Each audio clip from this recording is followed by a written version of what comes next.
സിനിമകളല്ലേ ചെയ്തിട്ടുള്ളത്? അല്ല, പടം വേറെ ചെയ്തിട്ടുണ്ടല്ലേ. ഇതിലേറ്റവും ബുദ്ധിമുട്ട് വന്നതും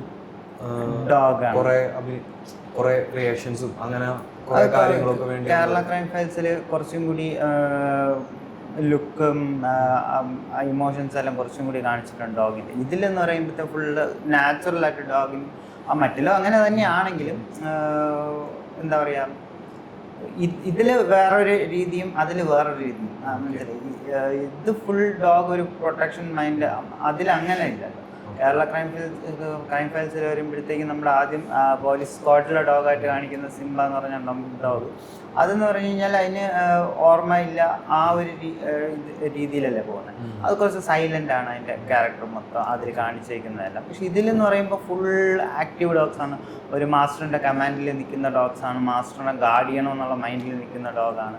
ആ ടെറിട്ടറി ഫുള്ള്, ആ മല മൊത്തം ഇവരുടെ ടെറിട്ടറി ആയിട്ട് വെച്ചിട്ട് അതിൽ തന്നെ പലയിടത്തായിട്ട് നിന്ന് ഗാർഡ് ചെയ്യുന്ന ആ മൈൻഡിലുള്ള ഡോഗ് എപ്പോൾ അലേർട്ടായിരിക്കും, എപ്പോഴും ആ ഒരു മൈൻഡിലാണ് മനസ്സിലായില്ല. അപ്പം അതും ഇതിലെന്ന് പറയുമ്പോൾ കാലാവസ്ഥ ഇതായിട്ട് നോക്കുമ്പോഴത്തേക്കും ഉള്ള ഒരു ബുദ്ധിമുട്ടുണ്ടായിരുന്നു.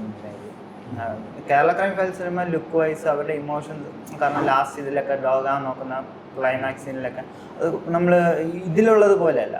ഇതിൽ കുറച്ച് അഗ്രഷനായിട്ട് ഇപ്പോൾ ഡോഗിന് ഇൻട്രസ്റ്റ് ആണ്. നമ്മൾ ടോയ്സ് ഒക്കെ വെച്ചിട്ടും ഫുഡൊക്കെ വെച്ചിട്ടാണ് ചെയ്യുന്നത്. എന്നിട്ട് നമ്മൾ സൈലൻ്റ് ആയിട്ട് ഈ ഒരു ലുക്ക് ഇതൊക്കെ വരുമ്പോഴത്തേക്ക് ആ ഒരു ഫേസിൽ ആ ഇമോഷൻ വരണമെന്നുണ്ടെങ്കിൽ നമ്മൾ ട്രെയിനേഴ്സ് എല്ലാം അവരവിടെ സ്റ്റേ കൊടുത്തിട്ട് മാറിപ്പോവുക ചെയ്യാം. നമ്മളങ്ങ് എവേ പോവുക, നടന്ന് പോവുക. അപ്പോൾ ഡോഗ് ഫീൽ ചെയ്യണം എന്താണെന്ന് വെച്ച് കഴിഞ്ഞാൽ നമ്മളെവിടെ ഇട്ടിട്ട് പോവാണ് ഇത്. അപ്പോൾ ഡോഗ് ഇങ്ങനെ അലേർട്ടായിട്ട് ആ ഒരു മൈൻഡിൽ നോക്കും, മനസ്സിലായി. അങ്ങനെയൊക്കെ ഓരോ ഇതാണ് ചെയ്യുന്നത്. ട്രെയിനിങ്ങിൽ പാടെന്ന് പറയുന്നതല്ല മെയിനായിട്ടെന്ന് വെച്ച് കഴിഞ്ഞാൽ, പാടല്ല ആക്ച്വലി സംഭവം. ട്രെയിൻ ചെയ്തിട്ട് നമുക്ക് ഫ്രെയിമിനനുസരിച്ച് നമുക്ക് നിൽക്കാൻ പറ്റുന്നില്ല, നമുക്ക് കമാൻഡ് കൊടുക്കാൻ പറ്റുന്നില്ല. അങ്ങനെ വരുമ്പോൾ ഡോഗിന് കൺഫ്യൂഷൻ ഉണ്ടാകും. ഇപ്പം ക്യാമറ ഇങ്ങനെ സെറ്റ് ചെയ്തിട്ടുണ്ട്, അപ്പം അതിൻ്റെ ഓപ്പോസിറ്റിൽ നിന്നോ സൈഡിൽ നിന്നോ ഇപ്പം ഇവിടെ രണ്ട് ആർട്ടിസ്റ്റ് ഉണ്ട്, രണ്ട് ആർട്ടിസ്റ്റിനെ മാറി മാറി നോക്കണം. ക്യാമറ വൈഡിൽ വെച്ചേക്കുമ്പോഴത്തേക്കും നമുക്ക് ആ ആർട്ടിസ്റ്റിൻ്റെ ബാക്കിൽ എവിടെയെങ്കിലും നിന്ന് കഴിഞ്ഞാൽ ലുക്ക് പിടിക്കാൻ പറ്റുള്ളൂ. മാറ്റി ഒരു ഡോഗ് ഇങ്ങനെ മാറി നോക്കണം, അടുത്ത ഡയലോഗ് പറയുമ്പോൾ ഇങ്ങനെ നോക്കണമെന്നുണ്ടെങ്കിൽ. അപ്പം അങ്ങനെയൊക്കെ ആ ഒരു സിറ്റുവേഷനിൽ വരുമ്പോൾ ഇവിടെയൊക്കെ നിൽക്കാൻ പറ്റാത്ത സിറ്റുവേഷൻ വരുമ്പോഴാണ് നമുക്ക് ബുദ്ധിമുട്ടായിട്ട് തോന്നുന്നത്. അല്ലാതെ ഡോഗിൻ്റെ ട്രെയിനിങ് വൈസിൽ അധികം അങ്ങനെ, കാരണം വൺസ് ഡോഗ് ചെയ്ത് കംഫർട്ടായി സെറ്റിൽ വന്ന് കംഫർട്ടായി കഴിഞ്ഞാൽ പിന്നെ ഡോഗിനെ കൊണ്ട് അതിനറിയാന്നുള്ള കമാൻഡ് എല്ലാം ചെയ്തു. ക്ലൈമറ്റും എല്ലാം ഓക്കെ ആയിരുന്നു. അല്ല, ഇവരുടെ ഇത് ഷോർട്ട് കോട്ട് ആയതുകൊണ്ട് ക്ലൈമറ്റ് കുറച്ച് ബുദ്ധിമുട്ടായിരുന്നു. പിന്നെ ആർട്ട് ടീം ഇവരെല്ലാം ഈ കമ്പിളിയെല്ലാം ഇതിന് വേണ്ടി കട്ട് ചെയ്ത് കൊണ്ടുവന്ന് അതിൽ റാപ്പ് ചെയ്ത് കിടക്കുക. ഷോർട്ട് ടൈമിൽ മാത്രം എടുക്കും. പിന്നെ കാറിൽ തന്നെ വെച്ചിട്ടുണ്ടാവും. അങ്ങനെയൊക്കെ ജീപ്പിൽ കാറിൽ നമ്മൾ ഇതിൻ്റെ ക്രേറ്റിൽ തന്നെ ഫുൾ കവർ ചെയ്ത് വെച്ചിട്ട് അപ്പോൾ കുറച്ച് വാങ്ങാമായിട്ടിരിക്കും. ഡയറക്ടറായിട്ടുള്ള ഇന്റർവ്യൂവിൽ സന്ദീപിന് ചെറുതായിട്ടൊന്ന് പോറിൽ അത് എന്താ പറ്റുക വെച്ച് കഴിഞ്ഞാൽ ഇവള് തന്നെ കളിച്ചതാണ്. സന്ദീപ് ഓവറായിട്ട് എക്സൈറ്റഡ് ആക്കിയപ്പോഴത്തേക്കും ഡോഗ് എക്സൈറ്റ്മെന്റ് കൂടുമ്പോൾ പപ്പി ബൈറ്റ്. അല്ലല്ല, അല്ലാണ്ട് ഷൂട്ടിൽ അല്ലാണ്ട് നിൽക്കുമ്പോഴത്തേക്ക് ഇവളുമായിട്ട് സന്ദീപ് ഭയങ്കര കുറുമ്പി. സന്ദീപിനെ എപ്പോൾ കണ്ടു കഴിഞ്ഞാലും ഭയങ്കരമായിട്ട് മനസ്സിലാക്കും, ഭയങ്കര സ്നേഹമാണ് സന്ദീപ്. അത്രയും മൈൻഡ് ഫ്രീ ആയിട്ടാണ് ഇവളുടെ ഇടപെടുന്നത്. പേരെന്താ? കുറുമ്പി.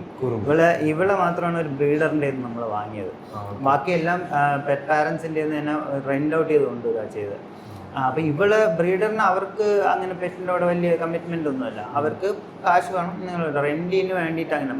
മറ്റവരൊക്കെ എന്ന് പറഞ്ഞു കഴിഞ്ഞാൽ ഞങ്ങൾ ഡോഗിനെ തന്ന പോലെ തന്നെ തിരിച്ചു കൊണ്ടുവരണം, അങ്ങനെ ഫുൾ കണ്ടീഷൻ വെച്ചിട്ട് എഗ്രിമെന്റ് ഒക്കെ വെച്ചിട്ടാണ് കൊണ്ടുവന്നിട്ടുള്ളത്.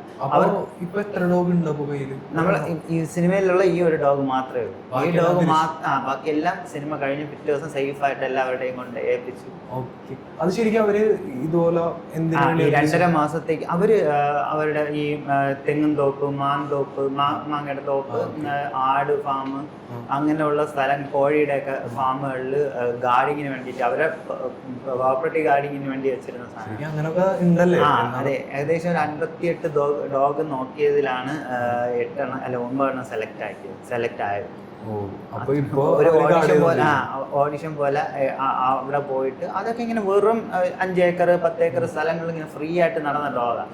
അതിനെ കൊണ്ടുവന്ന് അതിൻ്റെ ഒരു കണക്ഷൻ എടുക്കാനൊക്കെ കുറച്ച് ടൈം എടുക്കും. നമുക്ക് ഈ 1 മാസം ടൈം പീരീഡിൽ ഒരു റിലേഷൻ ബിൽഡ് ചെയ്യണമല്ലോ, ട്രെയിനിങ് ചെയ്യണമെങ്കിൽ. സാധാരണ നമ്മൾ ഹൗസ് ഒബീഡിയൻസ് വീട്ടിലുള്ള ഡോഗിനെ, കസ്റ്റമേഴ്സിൻ്റെ ഡോഗിനെ കൊണ്ടുവന്ന് ട്രെയിൻ ചെയ്യുമ്പോൾ 3 ദിവസത്തിനകത്ത് തന്നെ നമുക്ക് ആ ഒരു ബോണ്ടിങ് കിട്ടും, ട്രെയിനർ ഡോഗ് ബോണ്ടിങ് കിട്ടും. പക്ഷേ ഇത് ഇങ്ങനെ തുറന്ന് അവർ ഫ്രീ ആയിട്ട് നടന്ന ഡോഗിനെ കൊണ്ടുവന്ന് നമ്മൾ പഠിപ്പിക്കാൻ നിൽക്കുമ്പോൾ ഇവർ അങ്ങോട്ടും നോക്കുക ഇങ്ങോട്ടും നോക്കുക നമ്മളടുത്ത് ഒരു കണക്ഷൻ തരുന്നില്ല. അങ്ങനത്തെ കുറേ ഇഷ്യൂസ്. അത് ഏകദേശം 12-15 ദിവസം വരെ നമുക്ക് ആ ബോണ്ടിങ് ബിൽഡ് ചെയ്യാൻ തന്നെ